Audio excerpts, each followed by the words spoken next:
जय जगन्नाथ। आपण माने जानिछंती एससी/एसटी डिपार्टमेंट अंडर रे जो स्कूल मान अछि सेथिरे जो सेवक सेविका पोस्ट अछि सेथिरे जो वैकेंसी थिला ताको फिल अप करबा पई गोटे रिक्रूटमेंट नोटिफिकेशन आसीथिला OSSC द्वारा। सेथिरे आपण जानिछंती जेमती आगुरु डीएलईडी जो माने स्पेशल एजुकेशन ने करथिबे तांको अलाउ करा जाउ नथला।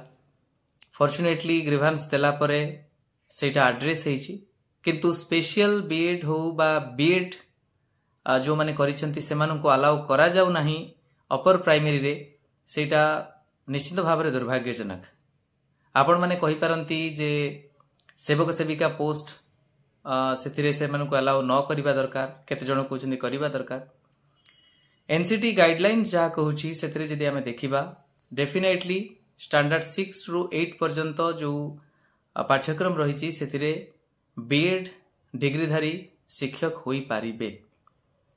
मो केवल एतिके आपण मानू कहबा को चाहे किछि पिला जो मानकर इंटरेस्ट को नहीं मु सेते बेले सेटा को इश्यू भी रेज करितली। से इंटरेस्ट को सेफगार्ड करबा पई आमे हाई कोर्ट कर दृष्टि को से विषय आनिथिलु। आपण जानिछंती एई भली क्षेत्र रे जते बेले कोनोसी भी ऑर्डर आसे सेटा ऑर्डर इन पर्सना होइताय जो माने पिटिशनर थिबे सेई माननकु अलाउ करा जाय पार्टिसिपेट करिबा पई। इश्यू नोटिस होईची एससी/एसटी डिपार्टमेंट को ता सहित OSSC को, किंतु ए जो रिलीफ मिलिची जे से माने एथिरे पार्टिसिपेट करि परिबे बा से माने फॉर्म फिलअप करि परिबे आउ तांकर रिजल्ट पब्लिश हेबो नाही बा that is subject to final outcome of the court. तो ये डेफिनेटली गोटे रिलीफ। अब आपण माने जानिचंती तार ए इश्यू पछर मूल कारण जोटा रहिची से पोस्ट गुडी को सेग्रीगेट करा जाय नाही जे कोटा 1 रु 5 आउ केतोटी पोस्ट स्टैंडर्ड 6 रु 8 ए सब करा जाय नाही। मे भी सेटा पूर्वरु से भली रहिची किंतु मु सब बेले कहे जे कोनोसी जिनसरे जदी आमे देखुचंती असंगति रहिची बा किछि रिफॉर्म रा आवश्यकता रहिची, अमेंडमेंट रा आवश्यकता रहिची, निश्चित भाव रे सेटा हबा दरकार। आमु अत्यंत खुशी जे अंतत पक्षे जो पिला माने हमर हेल्प चाहिथिले सेमानकु हेल्प करा जायछि आ सक्सेसफुली फर्स्ट फेज रे एटलीस्ट सेमानकु अलाउ करा जायछि। तापरे फाइनल वर्डिक्ट कोन आसीबो ए ऊपर तो डेफिनेटली सेटा समय कहबो किंतु जो माने एई भली कैंडिडेट अछंती स्पेशल बीएड करिसंती सेमाने जेमती भाबरे वंचित न होंतु सेमाने मध्य एई भली लीगल रिकोर्स जहाँ अच्छी नबाकू पड़िबो। काहे ना मु सब बेले कहे लीगल रिकोर्स बा legal action is the final action. ता पूर्वरु आपण ग्रीवांस देबे, अवेयरनेस आनिबे, ग्रीवांस रे सेति कन्विंस करबा को चेष्टा करबे जेतेबेले सेटा न होबा हमें बसी जिबा नाही। काहे कि ना लास्ट डेट जेतेबेले पड़ै जिबा हमकु केही हेल्प करिवे नाही। ठीक सेही बळी आपण ए कथा भी मानि रखंतु जे स्पेशल बीएड सिना एटा सॉल्व हेछि किछि पिलांकर किंतु नॉर्मल बीएड पिला मध्य पार्टिसिपेट करिवार आवश्यकता रहिछि किंतु सेति पय हमें घरे बसी की रहि गेले हेबो नाही।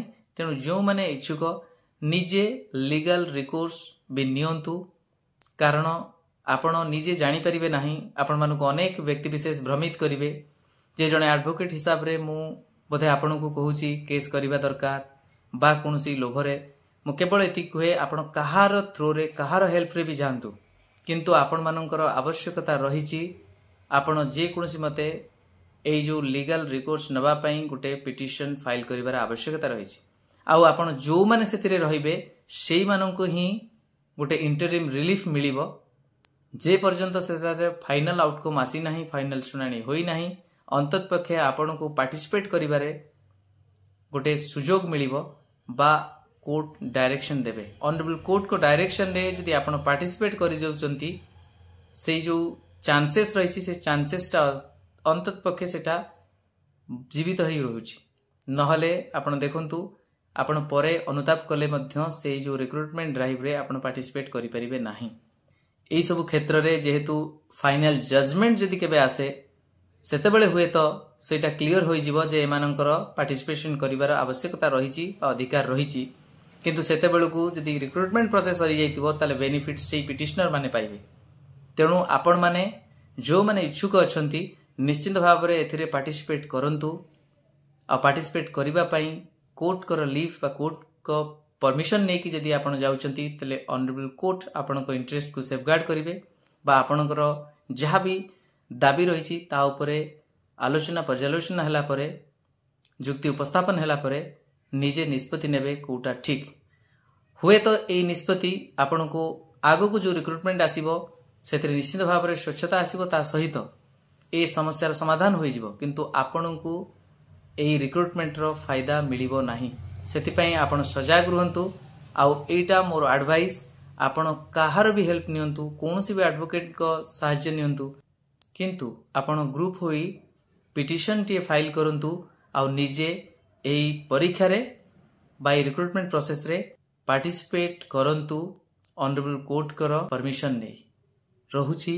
नमस्कार, जय जगन्नाथ।